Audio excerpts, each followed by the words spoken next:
Hey guys, Saw Simon here and welcome back to the channel. This is Batman Arkham Insurgency Villains Leaked Part 2. These guys are pretty much just all of the side quest guys that would probably be in the game, as Part 1 dealt with the main characters and some of the other side quest villains. So let's just jump right back into it. Warning again for some minor spoilers as they relate to the comics, not really so much the games. Tweedledee and Tweedledum are next on the list. These two have no physical powers, but their body types allow them to bounce and roll any way they please. They are cousins whose appearance is so similar that they are often mistaken for identical twins. They use the alias of Tweedledee and Tweedledum as a play on words on their name Dumfrey Tweed and Deaver Tweed, and because of the close resemblance between them and Lewis Carroll's characters from Through the Looking Glass and Alice in Wonderland.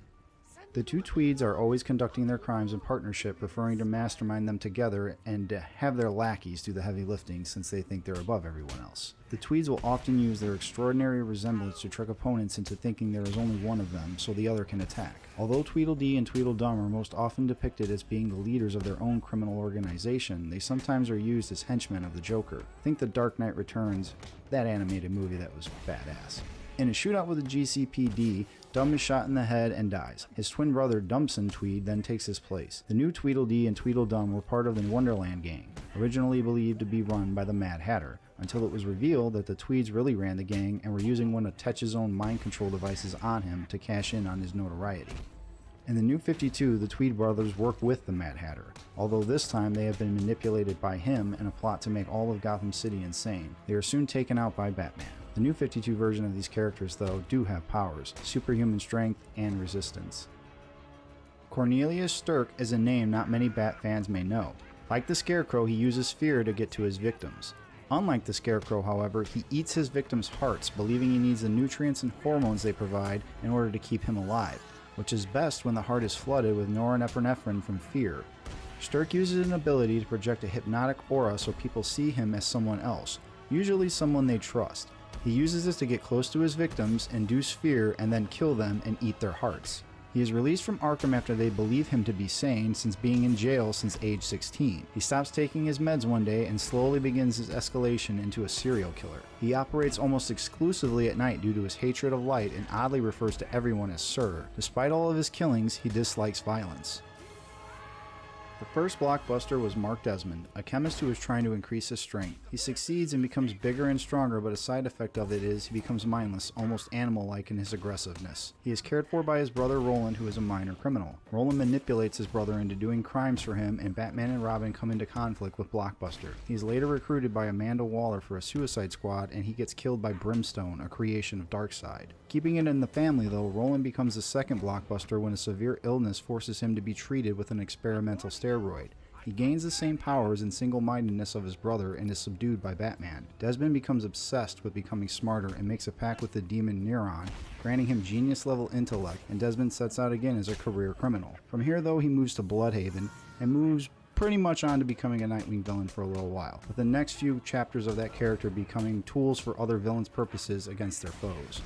Deucen Al Ghul, Raz's only known son, who was rejected by his father because Deucen was born an albino, tried everything to earn his father's respect, and eventually gave up and left. Little is known about his past, but it is stated he was born out of a union meant to strengthen his father's hold over some long-extinct people, this suggesting he is older than Raz's other children. Deucen returns later as the White Ghost to use his nephew, Damian Wayne's body, for his father as a vessel. Batman, Robin, Nightwing, and Talia all show up and eventually stop the process, however, as it would have killed Damian's body, ultimately killing him and giving Raz a brand new body. Deucen eventually reveals himself to everyone and offers his body to his father. Raz reluctantly accepts and Deucen dies. Raz then wishes that he got to spend more time with his son because he was the only one of his children who was still loyal to him.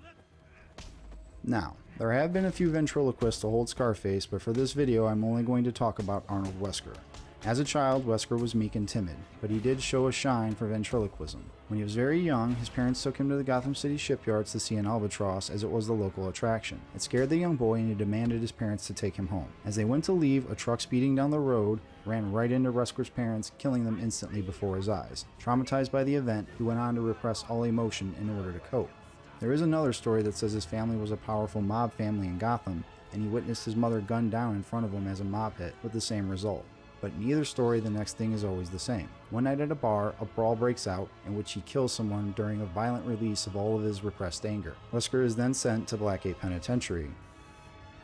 There he is introduced to Woody, who talks to him, but doesn't talk to him.